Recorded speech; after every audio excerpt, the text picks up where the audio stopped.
Okay, so I was trying to get music to play, but it's not doing it, so it's gonna be awkward in here.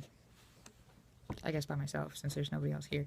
Um, yeah, so this video mainly is about being stealth. If you don't know what stealth is, it's like in the closet or incognito. Maybe that's not the best word. I don't know, but I like it, so we're gonna go with it. Being incognito, like in an invisibility suit, like Harry Potter. Maybe I'm gonna stop. Okay, it's about not telling people. Okay, you don't tell people that you are biologically female or biologically male. Okay, you just don't. I don't know. So before it all started, let's go back. Let's back up. I'm making this video because I had this conversation with my therapist on Friday, and then I had this conversation with my sister a little bit today. So it's kind of been like on my mind, and I've kind of been like racking my brain and like going through these memories of just shit that happened. So we'll start from the beginning, and hopefully this video doesn't take very long. Um, Obviously, if y'all are on my YouTube channel, then you don't have much going on right now, so you'll be alright. Um, Started when I was 12. Um, Whenever I started hitting puberty and um, yeah, my sister texted me, so I'm trying to avoid it and not look at it. So 12 years old, came to my mom, and I was like, I'm a boy. And then she proceeded to say, well, why do you think you're a boy? And then it got into, do you feel like you need a penis to stimulate females? Because at that time I was like, I'm lesbian, I like chicks. And she just got like super, I was really pissed off at her because she made me feel like so low and so little about myself. But as I got older, I kind of just, I don't know. I think she was in denial, because I've talked to her about it. Like just today, I talked to her about it, and to her, it was she knew that the second that she adopted me at age 7, that she would never get me into a dress, and so she knew, and but her response today was that she wanted me to find my own way. She said that it's wrong for parents to make that decision for children while they're young, to start hormone blockers so that they don't start puberty. But I was really mad at her because she's a therapist and she worked in DHS and around a lot of children, and I feel like she should have. Yeah. Anyways, this isn't about her. This is about me being stealth. Okay. So 12 years old was when I told my mother. Mother kind of just, I felt very pushed to the side, and like it didn't matter how I was feeling. So I got on the internet. The joys of the internet. Found chat rooms. And in chat rooms, you just put in like a username. So I made up some boy's name, and I was him. Started talking to a bunch of girls, and I don't even know if they were girls. They could have been like 50-year-old pedophiles. But it didn't matter because just for that small time frame in my life, I got to be who I wanted to be. I could have been a 6'2" baseball player, and in reality, I was a 4'11" awkward person. um, so that was okay. I met a lot of people, like long distance, a lot of girls long distance, and like we would talk on the phone a lot, and I racked up my mom's phone bill, and she was really pissed off at me. Um, but I enjoyed it. I mean, to me at that age, I was in love. But then I met a local girl. Um, well, she wasn't too local. She was probably like an hour and a half away from where I was living. So I met her over the internet. I think it was, MySpace? I don't know.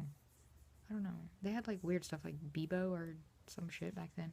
So anyways, I met this girl, and in the middle of the night, I stole my mom's car and just went and saw her, and got in a lot of trouble for that. Her parents put a protective order against me, especially when they found out that I was female. They didn't like that. They said I was lying and deceiving, and just all that stupid shit that people say. So then I met another girl, and this girl was actually 8 miles away from me in the next town. So me and my friend stole my mom's car and went to the town over in the middle of the night.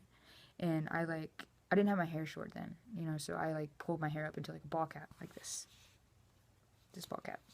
and I was wearing like some ratchet ass baggy jeans and like just a shirt that didn't even fit me, and I smelled like a freaking male prostitute that's been around the block too many times. I mean, it wasn't my best, but this was my first time like truly like passing, you know. So, anyways, I met this girl, and her dad was asleep, so I met her outside her window, and she like opened her window, and she's like talking to me, and I didn't go by Cole, by the way. I didn't. Cole wasn't born yet. This guy wasn't even a guy, but you know, people are naive at that age. So, anyways, I went into her room, and like we started making out, and then she like wanted to like get all handsy and stuff, and like I put a pillow over my chest, and I was just like, it's like, well, I gotta go. So, but she called me cute, and at that age, like, I was so low about myself. So she called me cute, and I was done. I was in it for life, you know. And that kind of just like boosted my ego. And then, so I was in like a small school, and the girl that I was dating at the time ended up being like, you know, probably my first love at that age. I mean, but her family. I mean, of course, I was out at school. You know, I was lesbian and felt like I had something to prove, so I was kind of an asshole. But yeah, that went really bad at school. They like tried to suspend me for flaunting my sexuality because I hugged another girl, you know. And then I used to go down to the elementary end and help with like the kindergartners and the pre-Kers and stuff because I had nothing else to do. And the parents actually tried to say that once they figured out that, you know, the lesbian of the school was down there like helping the kids, they tried to say that I couldn't go down to elementary end because I was like sexually exposing the children to my lesbianness. I don't know. Yeah, so I got into like drugs. I mean not like hardcore drugs, like, you know, gang banging and shit, but definitely like weed. You know, it's not really a drug, it's a herb, but whatever. At that age, you know, it's like a fucking rock star smoking blunts. But yeah, I did some crystal meth. You know, just anything to feel something, to feel like not so hollow inside, I guess. So after that, I met another girl. This girl was a little bit older than me, and we'll skip over a lot of it, but the main thing with this girl that really stuck with me, like to this day, is that one night we were at her apartment. She's going to college, about 30 miles west of me, east of me. I don't know. Don't listen to me. She was 30 miles somewhere of me. We were staying at her apartment, and like some shit was going down. People are going crazy. You know, I'm fucking like 16, and there's like people partying and shit. And I don't know. It just got crazy. So we left, and we went to my mom's house. And she had called her mom. You know, left her a voicemail, was freaking out. Big mistake. So her mom knew my name, and she knew that my mother worked at DHS at the time. So she calls DHS, and she's like, got mom on the phone, and she's like, hey, I need to find your son because my daughter's with him, and you know, I need to find them. And she's like, well, I have 2 daughters.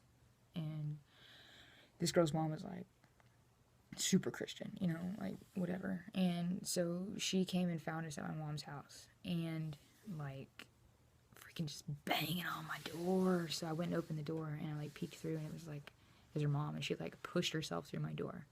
I'm like, that's pretty good entering, lady. And she like comes in my bedroom, and she like flips on the light, and Lacey, or shit, I'm not supposed to say names, the girl was like laying in my bed, and we were sleeping, and I go, your mom's here. She's like, what? I was like, your mom's here. So her mom is like yelling at me, and she's like, you need to pull down your pants right now. Are you a boy or are you a girl? And she just kept repeating that, and she's like, you lying to us. And Lacey's like, god dang it, I did it again. Okay, the girl was like looking around like confused as shit. She's like, what's going on? She didn't know, you know, she didn't know. And I didn't tell her.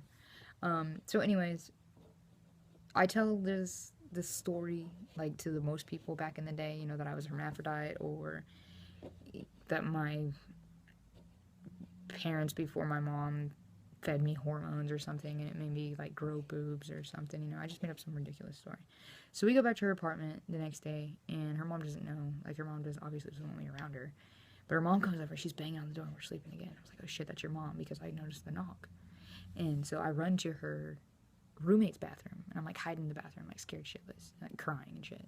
And her mom's like in the living room, I can kind of hear him, and she's like, listen, you know, he lied to you, or it lied to you, and it was wrong, and unless it comes to me and pulls their pants down, you know, then it's a female.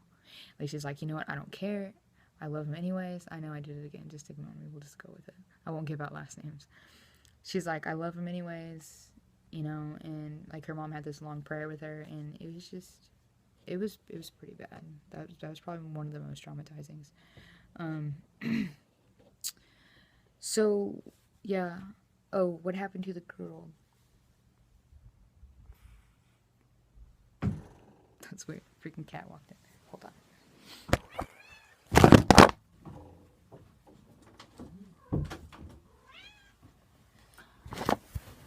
Okay. Yeah, so I suck at videos. So the girl from the window, okay, with my friend in the bag of jeans, remember that? Okay. What happened with her was that I started, like, she was one of the popular girls. So I started talking to, like, all of her friends, and, like, they ended up finding out, and, God, that was just a bad ordeal. God, that was a really bad ordeal. I ended up, like, moving towns because of it. So, okay, now, fast forward. After the, you know, the older girl thing, I ended up trying to kill myself. I took, like, a shit ton of baby aspirins, and I was, like, coming in and out of consciousness. I was in the hospital, like, I had, like, these tubes going up my nose, and they kept telling me to swallow, and I was like, I am, you know? And I was screaming for my mom, and she couldn't be in there, and I don't know, I fell back to sleep, and then I woke up the next day, mom was by my side, she was crying. Went inpatient, and in inpatient, I met another girl, who obviously knew that I was assigned female. So, I mean, that really didn't end bad, but she was crazy. I mean, she was just crazy as shit. I tried to leave her one time, and she, like, put a knife up to my throat, you know? I mean, she was just as crazy. So, moral of the story of that one, don't date people in mental institutions. Just don't. Okay? So, the mental institution girl, I ended up going to her town. I met a dude. Me and him became best friends. I couldn't deal with crazy anymore, so I ended up moving in with him. He didn't know. His family didn't know. I'm not quite sure how they found out, but they did. And so I skipped town again. Then how I met my wife. I was living with my sister because me and my mom were going downhill because I was a shithead. I ended up meeting this girl, Rebecca, at the skate park. I liked her friend. She liked me. I got her friend's number. I got her number. And I ended up calling Rebecca, and I was like, hey, I'm going to come hang out. She was like, okay. So I walked across town in the blizzard because that's what kids do to impress each other back then, I guess. And then she didn't know. I mean, of course, nobody asked you, are you a boy or a girl? You know, they kind of just assume, you know. So we never really talked about it. So we got really close. Her family got really close to me, and they ended up finding out. And I don't know how, but I think my sister had something to do with it. They didn't want me to be around her. They didn't want me to date her. You know, and I got a horror story from them, but that's just for a later one. So I ended up going back. I ended up meeting this other girl, and I went and lived with her, and we dated, like, for 4 years. And not for 4 years. We dated for, like, 2 years. And her lived really close to her family, and her family didn't know.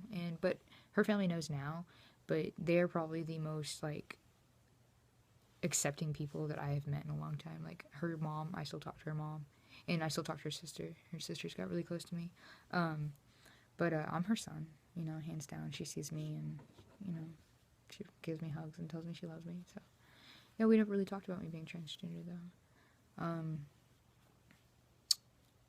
I guess, really, I mean, that's kind of all I got right now. But, you know, I feel shitty, you know, that I lied to so many people. So if you're one of those girls right now, you know, I'm sorry, you know. I don't know. Like, I feel so much better now that I can just be loud and proud, and this is who I am. But, you know, back then, it's so confusing. And, I wouldn't wish it upon my worst enemy, I guess. Well, no, okay, no, I don't wish you probably worse than me. Um, yeah, so I'm gonna cut this off now because I'm just rambling on, and it's like 15 minutes in. Um, so I mean, I'll make another video soon, and we'll talk more about things. But for right now, I'm gonna cut this off, and because my cat's in here, she's being a dick. So have a good night.